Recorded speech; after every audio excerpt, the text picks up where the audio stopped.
근데 대부분 보면 그 부여사의 어떤 그 범주 자체가 일본 학자들이 정해놓은 그 전통, 그것을 그대로 이렇게 답습하고 있는 모습이라서 좀 아쉬운 면이 있습니다. 따라서 오늘 제가 발표할 주제는 부여가 우리가 기존에 생각했던 부여하고 좀 다른 측면에서 좀 발표를 해볼까 합니다.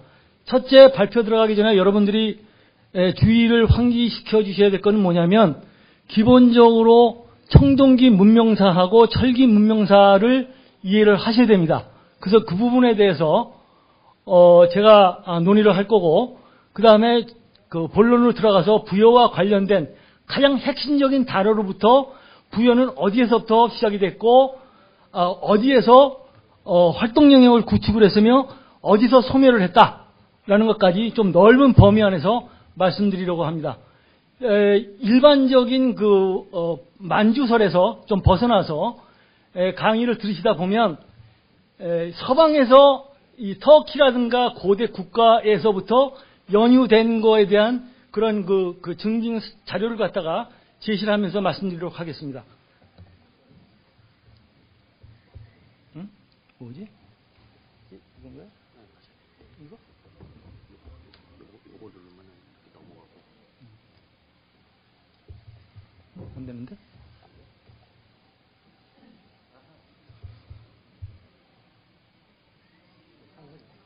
네. 일단 그 주제를 차례를 보면 문명 이동의 이해, 그 다음에 부여인은 망명 집단이다. 그 다음에 우리가 그 삼국지 한전의 불례구야라는 거를 이병도 박사부터 해석을 여태까지 해왔습니다. 그래서 정식적으로 제가 생각하는 불례구야는 이런 것이다 라는 것에 대한 해석을 드리고요. 그 다음에 그 중국 사서에서 등장하는 부여에 대한 위치를 나름대로 해석을 해서 어느 쪽에 위치했었다. 그 다음에 부여가 현재 우리라든가 고구려라든가 백제에 남긴 그 문화유산은 뭐냐에 관한 거, 그 다음에 결론순으로 이렇게 진행하도록 하겠습니다. 자, 논의의 제익입니다. 1차적으로 저희는 6세기 초라고 생각이 되는 금룡총 그 기마상을 보면서 1924년에 발굴이 됐습니다. 이걸 보면서 제일 먼저 원 안에 들어가 있는 기마인의 그 얼굴 모습과 그 다음에 모자를 먼저 주의해서 보실 필요가 있습니다. 그 다음에 두 번째는 뭐냐면 동복입니다.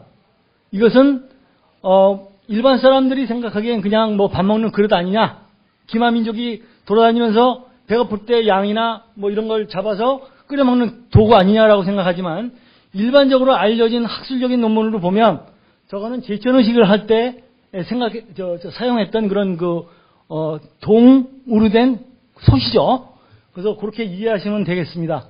자, 이것이 바로 오늘 시작할 부여에 대한 논의의 제기입니다. 자, 저희가 보시면 그러면 이 사람들은 어디에서 왔을까? 로부터 시작이 됩니다. 자,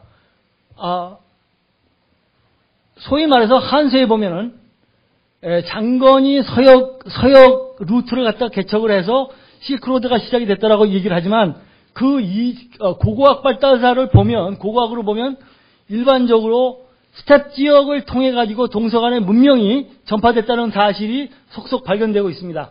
그래서 이 그림에서 보시는 이 대스텝 자체가 기본적으로 기마민족이라든가 문명이 서에서 동으로, 동에서 서로 이동한 그런 루트가 되는 것으로 생각하고 있습니다. 자, 그 루트를 가만히 보시죠.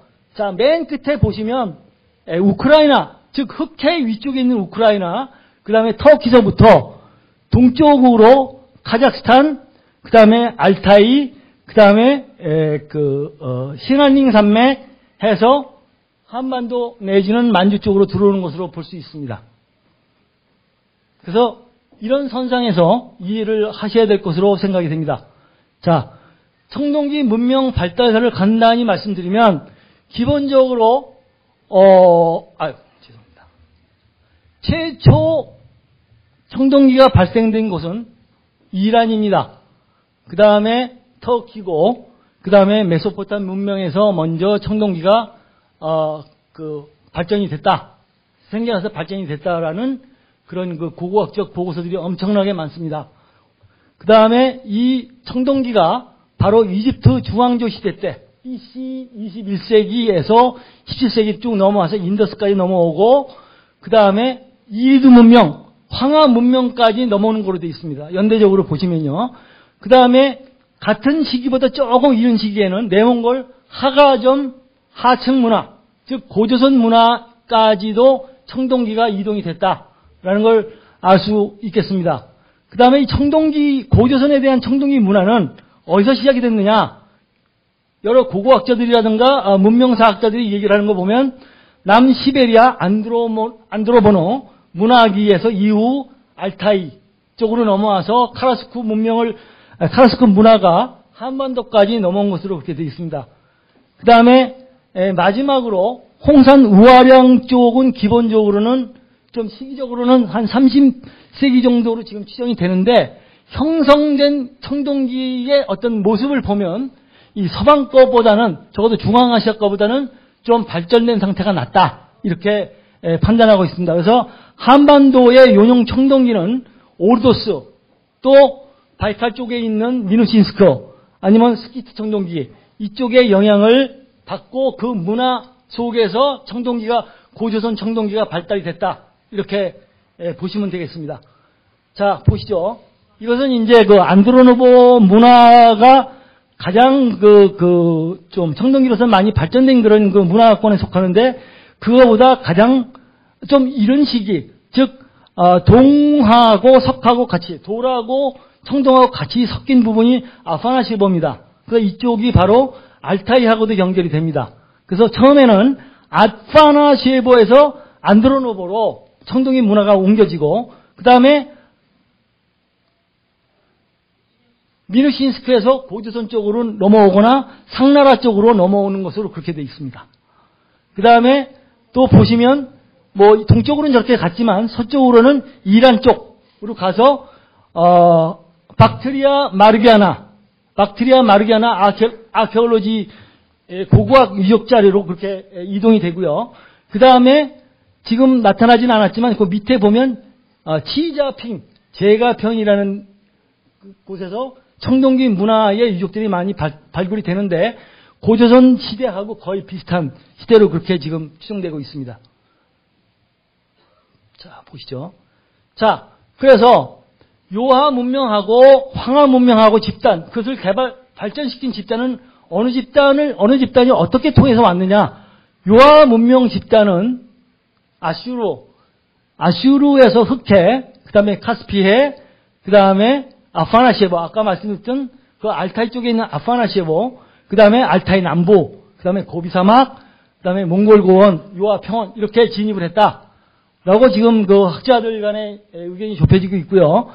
황하 문명 집단은 아파나시에보의 초기 청동기 문화에서 카자흐스탄 남쪽, 그 다음에 영하성, 그러니까 신장성 이쪽으로 넘어오게 된 겁니다. 그 다음에 내몽골, 그 다음에 섬서의 경계 지역, 서하라고 그러죠. 지나서 황하 중류, 그 다음에 먼저 토론에서 말씀드렸던 서한이라든가 장안 지방에서 고고학적인 피라미드가 왜 이렇게 많느냐 하는 것은 아마 이쪽하고도 관련이 있을 거다, 이렇게 생각을 합니다.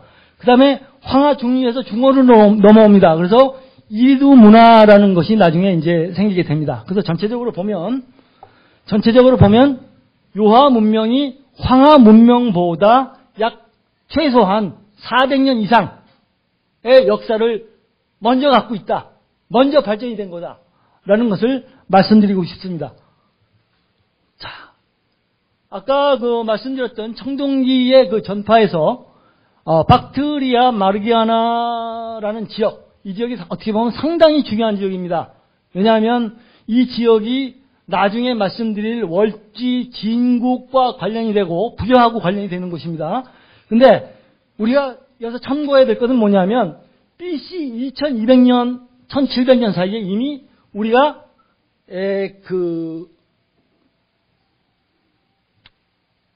흉노의 전유물이라고 할 수 있는 이렇게 동복이 발굴이 됐어요. 그 다음에 왼쪽에 보시면 요거는 뭐냐 하면 마차 바퀴가 부서지는 걸 방지하기 위해서 청동기로 주물을 해서 바퀴에 갖다가 끼운 겁니다. 예. 상당한 어떤 그 문명 발달 속도에서 보면 상당히 앞서가고 있다. 이렇게 이제 저희들은 보고 있는 겁니다. 자, 그 다음에, 요거는 이제 저희들이 이제 설명을 드리기 위한 자료입니다. 간단하게 넘어가겠습니다. 일단 왼쪽 위에 보시면 바로 이것이 그 안드로노보 쪽에서 발굴된 고대 전차입니다. 근데 이 고대 전차에 그 전차병이 입고 있는 옷이 나중에 보면 고조선의 갑옷 간추와 연결이 되는 것을 알 수가 있죠. 자, 보십시오.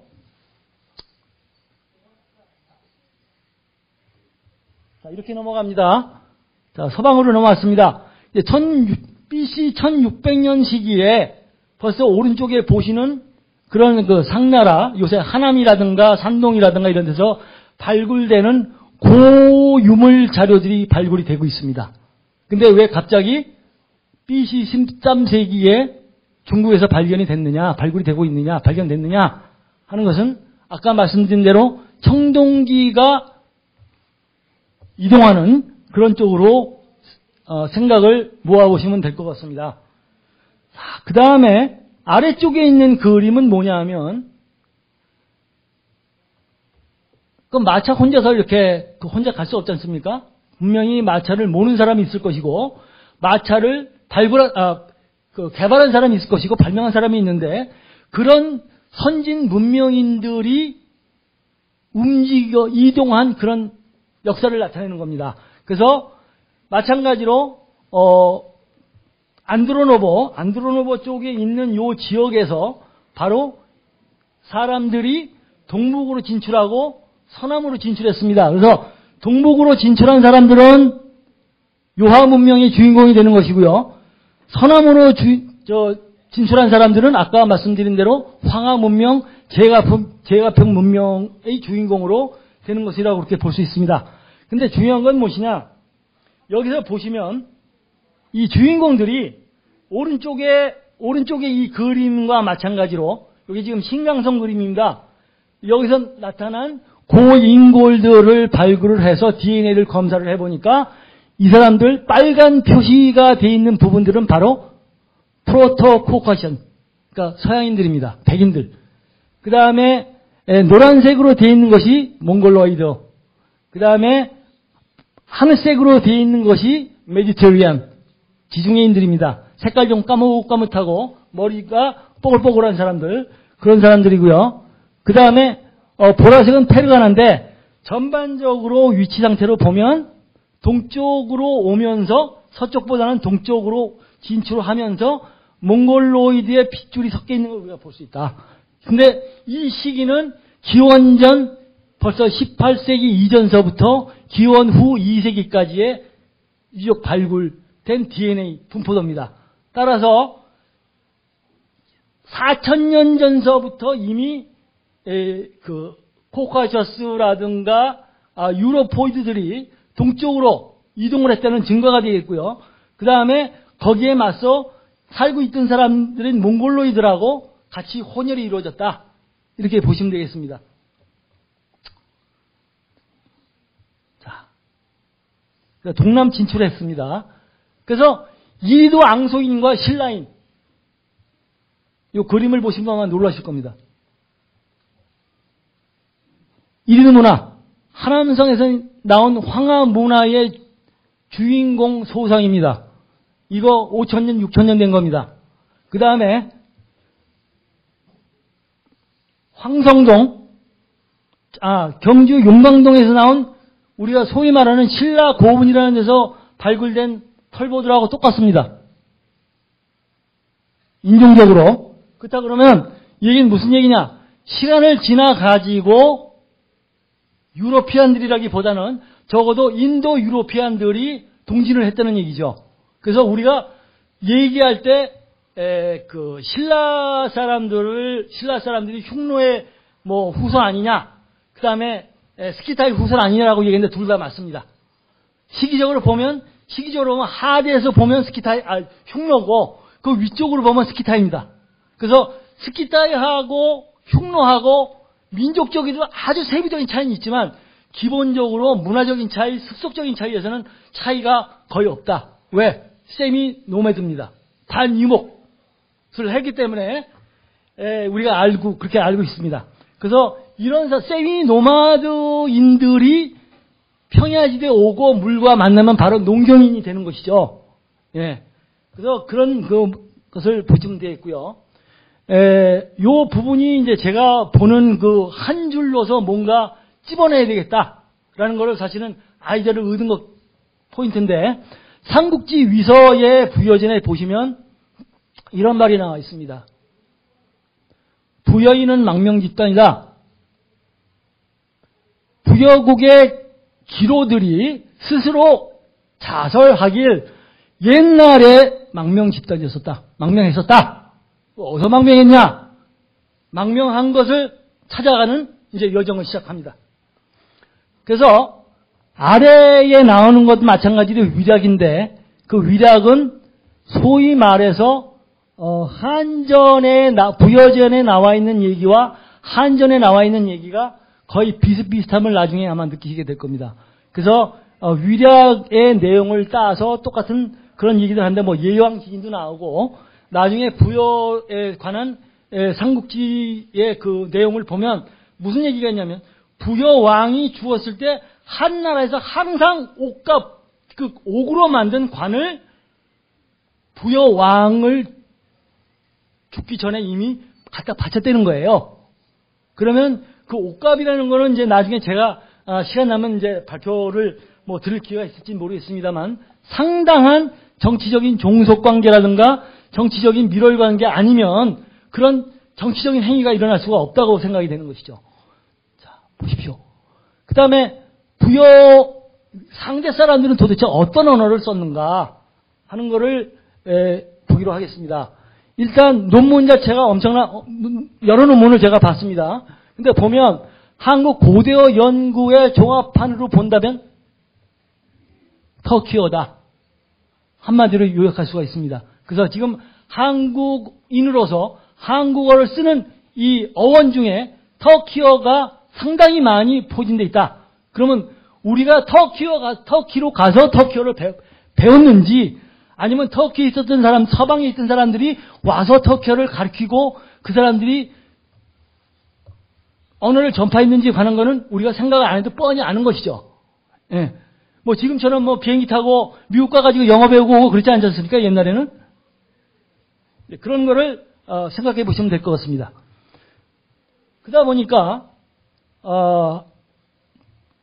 이제 삼국지 그 위서의 한전에 보면 조선상이 위만조선에 있는 조선상 역계경이 위만의 손자인 우거에게 국가에 대한 정치적인 얘기를 갖다가 했는데 그 사람이 말을 듣지 않았어요. 그러니까 내 말을 듣지 않는구나. 내가 이제 쓸데없는가 보다 해가지고 정치적인 어떤 그 반동을 일으킨 것이죠. 그래서 한 2,000호와 함께 진국으로 피난 갔다는 얘기가 나옵니다. 자, 맨 위께 답입니다. 동지 진국, 그 다음에 잘 안 보입니다. 그래서 2,000호를 데리고 같이 진국으로 갔다.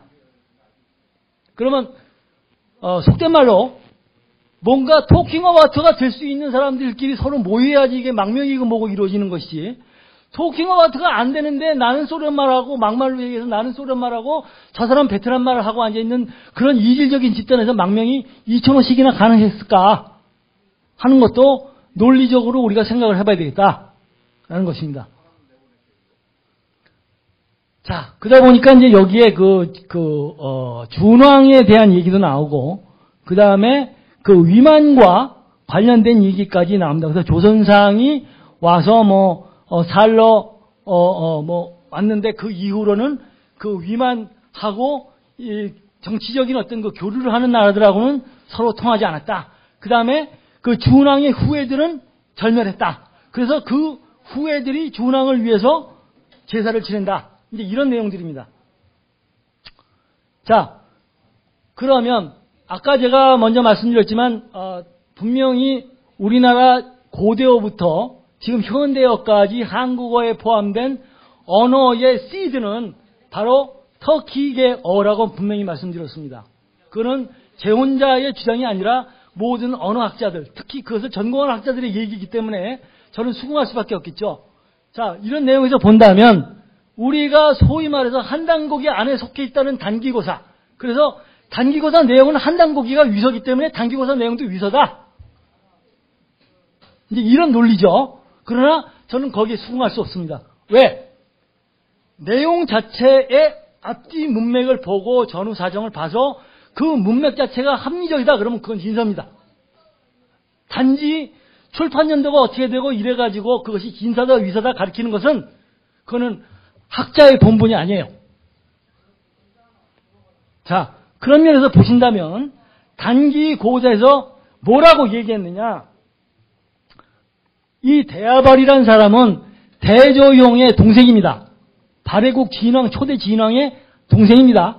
학자인데 이 사람은 발해사를 썼습니다. 그래서 뭐라고 얘기했냐면 석실에 있는 장서와 옛 비와 흩어져 있는 사서들을 갖다가 참고하다가 돌골구까지 가서 참고를 해서 이 책을 저술했다는 겁니다. 그러면 왜 돌골구까지 갔어야 됐을까 하는 것도 역사의 논의점이 되겠죠.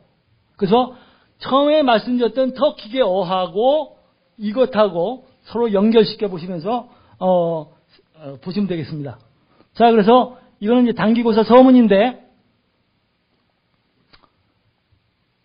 나중에 그 터키어를 쓰는 그런 진국 자체, 진국이라고도 말씀드렸지만 이전에 보시면 여기 아주 중요한 단서가 하나 나오는데 진한자 고지 진국야라고 되어 있습니다. 진한은 옛날의 진국이었었다. 이게 단축구멍입니다. 월지국을 다스린다. 근데 이 항목에 대해서 모든 학자들이 이 항목을 다 알고 있어요. 근데 이병 두개 선생 같은 분은 월지국이 아니라 목지국이다. 또 그 반대적인 논리를 펴는 사람은 목지국이 아니라 월지국이다. 저거는 월지에 오타다 목지라는 거는 그런 학자들의 의견이 지금 50대 50으로 논문을 보면 갈려져 있습니다. 그러면 저 같은 경우는 목지국이 아니라 월지국이라고 본인은 해석하는 겁니다. 그래서 진국은 옛 진국이었었고 진화는 옛 진국이었었고 월지국을 다스린다가 제 논의의 한 주제가 되겠습니다. 자, 다음에 보시면요, 이제 단기고사를 말씀드렸고요.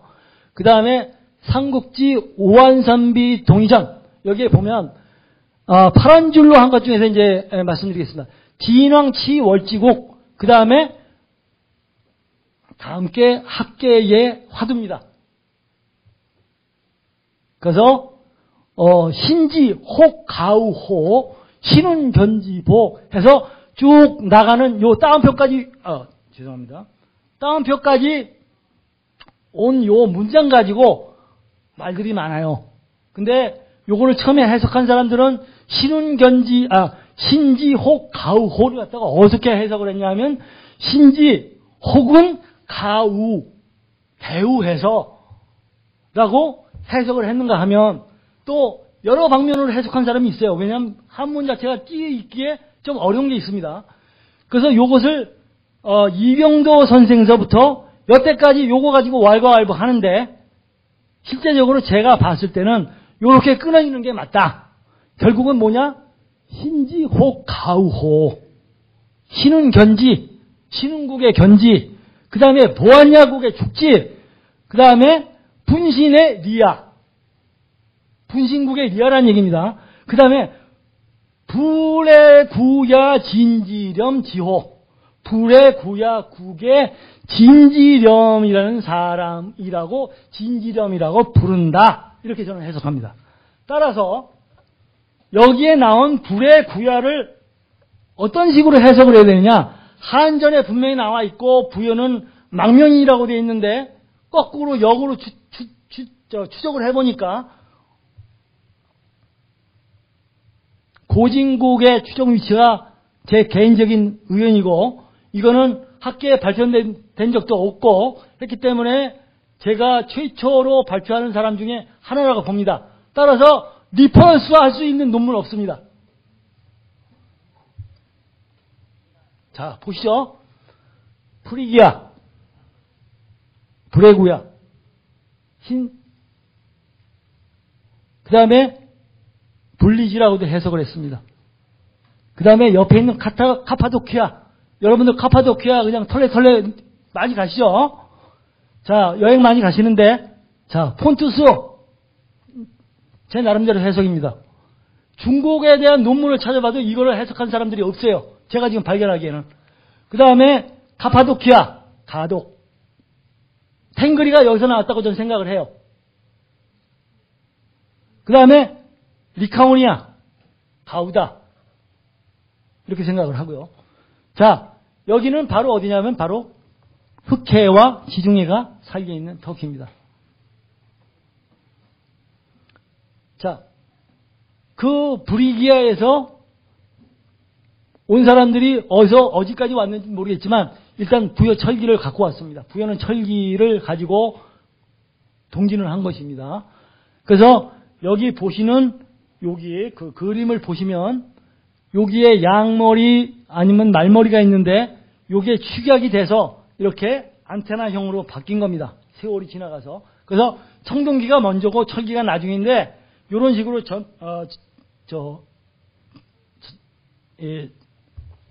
전달이 됐다고 보는 것이죠. 문화적인 전달이.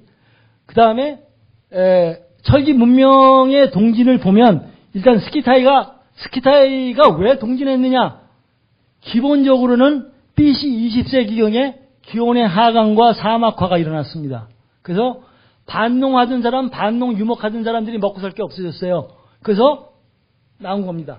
결국 이때가 뭐냐면 메소포타미아 문명이 붕괴될 그런 시기입니다.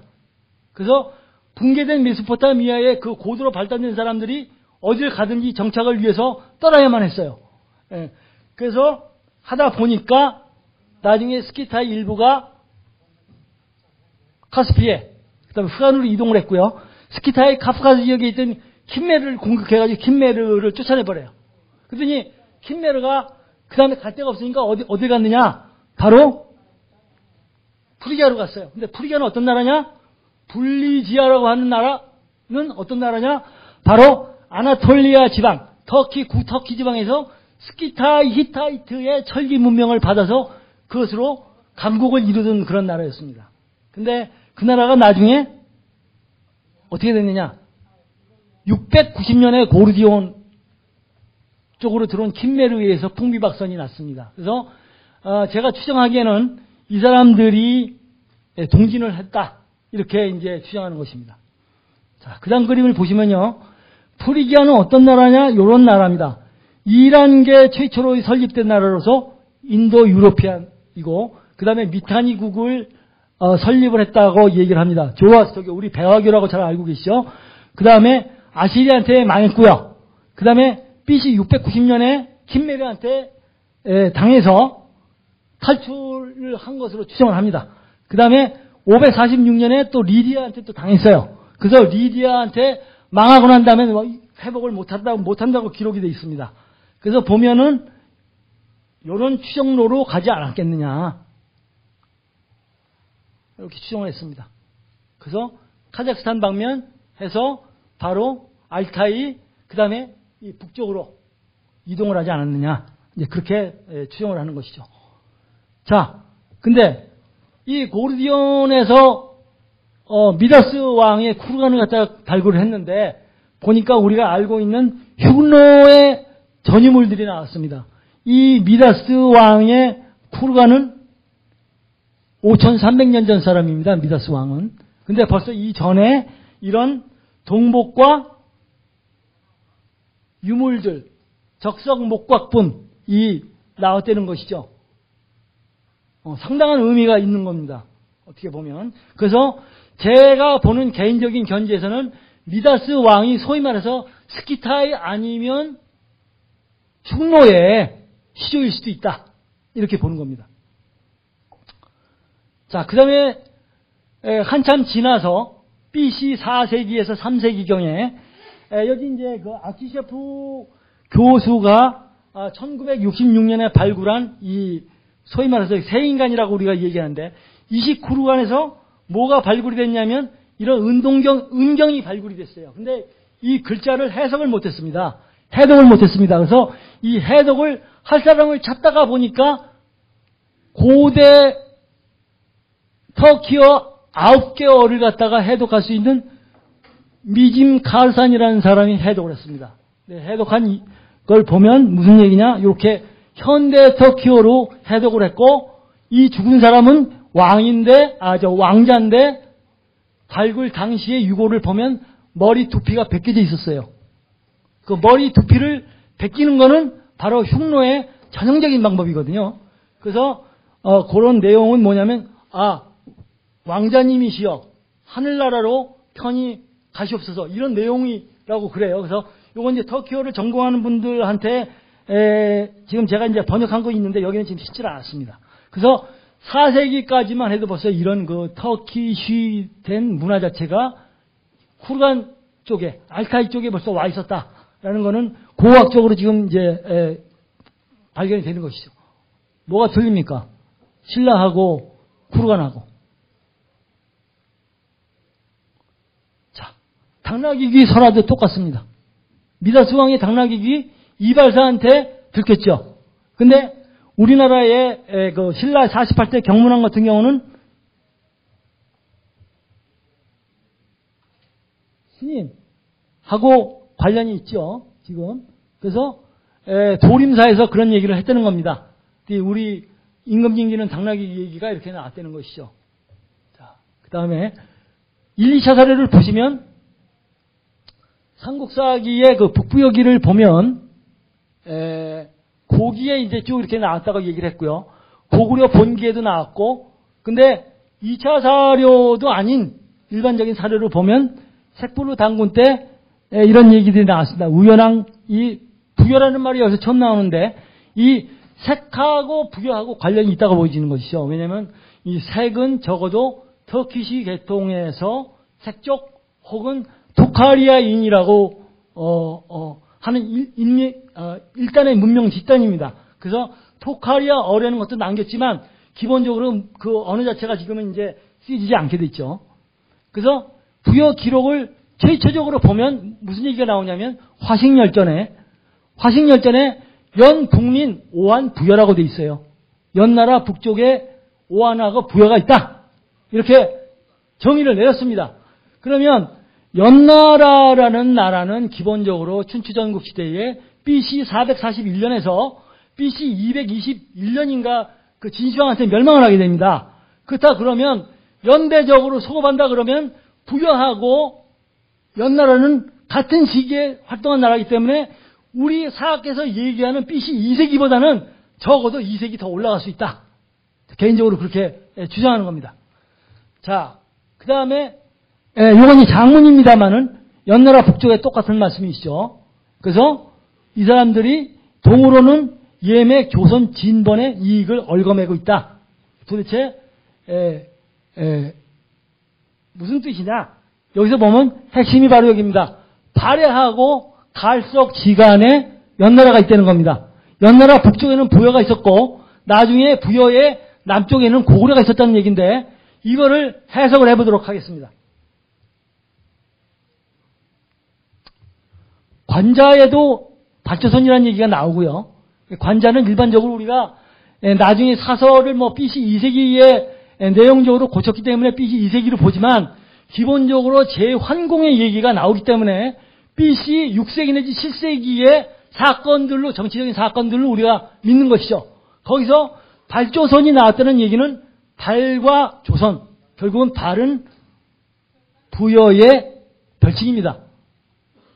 그래서 벌써 BC 6세기, 저도 아까 말씀드린 발갈지간에 연나라가 있었고 부여가 있었다는 얘기는 BC 4세기까지 올라갈 수가 있고 그거보다 앞서서 이 관자에 대한 얘기가 벌써 BC 6세기 얘기이기 때문에 BC 6세기 전에도 이미 부여가 조선과 어떤 형태로 간에 존재하고 있었다.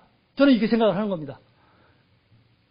자, 보시면 발조선이 조공을 하지 않으면 표범 가죽옷을 화폐로 하는 방법이 있다 그래가지고 제나라가 조선, 발조선에 조공을 유도하죠. 자, 그 다음에 이제 나중에 관자에도 경중갑에도 똑같은 얘기가 나오고요. 산해경에도 나오는데 호가 있는데 부여지국이다. 부여지국이라는 얘기죠. 부여지국, 부리지국. 그 다음에 열성인데 성은 열시고 서식을 한다. 수술을 먹는다는 얘기입니다. 북쪽에 살았다는 얘기죠. 자, 또 보십시오. 자, 상서대전에도 나오고 그 다음에 후한서, 우리가 알고 있는 범협의 후한서, 왕충의 후한서에도 이런 얘기 나오는데, 지금 사학계에서는 왕충의 농영 내지는 후한서만은 가지고 부여를 논하고 있죠. 그것이 이제 제 발제자로 봐서는 좀 안타까운 그런 면들이 보입니다. 그 다음에 논어주소라든가 여기서 같은 단어는 이렇게 부여로 연결이 된다라고 얘기를 했고, 신채호나 정인보 같은 학자들도 그런 똑같은 취지의 글을 썼습니다. 그래서 부여의 여러 명칭을 보면 리지, 영지, 영지인데 지금 우리가 영지로 받는 게 아니라 링지나 리지 비슷하게 고을은 그렇게 발음이 될 겁니다. 그 다음에 불이, 이게 무슨 불이 할 때 그 불이랑 얘기는 되는 것이죠. 그 다음에 벌, 비리, 발, 불리지, 비려, 비류. 그죠? 그 다음에 비리국, 가야. 이렇게 해서 벌써 부여로부터 파생된 나라가 가야, 부여가 나옵니다. 비류국이 나오죠. 자, 이런 면에서 보신다 그러면 조선상고사에서 신채호는 부여 전부 다 이런 글자들이 전부 다 부여의 음역이다. 이렇게 정의를 내렸습니다. 그래서 불리지아라는 것은 우리가 얘기할 대로 불리지아라기보다도 프리기아의 한자 음차다. 이렇게 생각을 하고요. 그 다음에 부여의 위치로 본다면 이미 부여의 위치는 벌써 이미 나와 있습니다. 보시면 부여는 제나라보다 위쪽이 있어요. 그래서 고죽을 치고 그 다음에 고죽을 치고 난 다음에 그 북쪽에 또 부여가 있다고 그랬어요. 그래서 그렇다 보면 제나라하고 연나라의 위치를 찾는 게 고대 상고사의 핵심 지명이거든요. 그래서 그것을 여러 가지 사설을 통해서 제가 증명을 해놨습니다만 여기서는 시간상 간단하게 말씀드리겠습니다. 그래서 보시면 발갈지간이라고 분명히 말씀드렸고요. 이게 시간이 지나면 후한서에 또 똑같은 문맥이지만 다른 표현이 또 나옵니다. 계라고 나와요. 연나라가 계라고 나옵니다. 자, 그 다음에 나중에 이렇게 보시면 비리와 연관이 되고요. 그 다음에 환공 얘기가 나오고 똑같이 얘기가 나옵니다. 발해와 갈석의 북쪽이 있다 이렇게 얘기 나왔는데 나중에 중국에 있는 그런 사서들을 이렇게 보면 발해는 산동성 서쪽에 있는 대야택이다. 고대 발해가. 그 다음에 갈석은 왕옥산, 지주산, 근성, 왕옥산, 태행 쪽에 있는 산이다. 그래서 곽태산이라고 이때는 괄지지에서 얘기를 했고요. 위치를 보면 이렇습니다. 이게 태산입니다. 곽태산. 그 다음에 여기 요입니다. 그 다음에 이게 지금 수양산이죠. 중조산. 여기가 고죽이 가서 고사리 먹고 죽었다는 데입니다. 그 다음에 동쪽에 있는 왕옥산 근처가 아까 한서지리에서 나왔던 바로 갈석입니다. 그래서 이거를 좀 더 좀 크게 하는 것도 중요하지만 그 후대 고구려 때 가면 연남생의 묘비에 현토주 도독을 했었어요. 이 사람이 668년에 35살 때 근데 이 사람이 그걸 지내고 죽은 다음에 뭐라고 그 묘지에 썼냐? 현토주의 병분기남이라고 라는 지명을 분명히 썼습니다. 근데 병분기남을 이 대청광에 대해서 찾아보니까 여기 보이는 요 지역입니다. 요 지역. 산서성 중부란 말입니다. 그래서 증명이 됐고요. 그 다음에 나중에 이제 분리지국은 신채호도 이미 언급을 했습니다. 그래서 나중에 후한서를 보면 이제 맨 마지막에 답이 나옵니다. 자, 근데 이런 스키타이 문명 자체가 문화의 습합으로 이런 식으로 이렇게 모자가 다 바뀌어 왔어요. 근데 이것이 나중에 신라에 가면 또 이렇게 바뀌어요. 예. 그래서 여기 왼쪽에 보시면 산서성 그 장치시에서 이게 나온 토요입니다. 그 다음에 이거는 경주 황성동에서 나온 토요입니다. 뭐가 틀립니까? 틀립니까? 모자가? 똑같죠? 자, 그래서 이런 그 문화적인 습합을 보면 부여하고 고구려하고 흉노가 형사 취수를 했다고 그랬지 않습니까? 형사 취수를 나중에 제가 화면을 찾아보니까 KBS 러브인아시아를 찾아보니까 카자흐스탄에서도 100년 전에 형사 취수 풍속이 있었다고 그랬어요. 그러면 이것은 문화적인 동질성이 있는 것이죠. 어떻게 보면. 그래서 흉노라고도 생각이 되고 또 크게 얘기하면 스키타이라고도 볼 수가 있는 것이죠. 자, 형사 취수의 풍습이 있었고요. 그 다음에 부여인의 인류학적 분류를 보면 이런 식으로 나타납니다. 그래서 지금 우리나라 두개골 갖다가 DNA라든가 해부학적으로 보면 여기에 나와 있던 고기석 씨의 논문처럼 일본인이라든가 만주인보다는 오히려 카자흐스탄이라든가 몽골인과 가깝다라는 결론을 내리고 있습니다. 자, 그래서 결론적으로 보면 아까 말씀드렸던 대로 갈석과 태산을 갖다가 찾는 것이 가장 중요한 고대사의 과제라고 그랬는데 거기서 본다 그러면 산서성 남단이 바로 갈석과 태산이 있었던 지역이라고 보여지고요. 그런 관점에서 본다면 여기처럼 부여의 그 수도는 저는 대군으로 봅니다. 왜? 여기에 관련된 자료가 제가 있지만 시간상으로 지금 요거는 축약을 했습니다. 그래서 필요하신 분은 저한테 요청을 하시면 제가 메일로 이렇게 보내드리도록 하겠습니다. 자, 그래서 결론은 이렇습니다. 그 다음에 이거로 제 강의는 끝마치겠습니다. 좀 시간이 길어져서 대단히 죄송합니다. 감사합니다. 예. 부여의 위치에 대해서 말씀해 주신 이진우 박사님한테 다시 한번 뜨거운 박수 부탁드리겠습니다.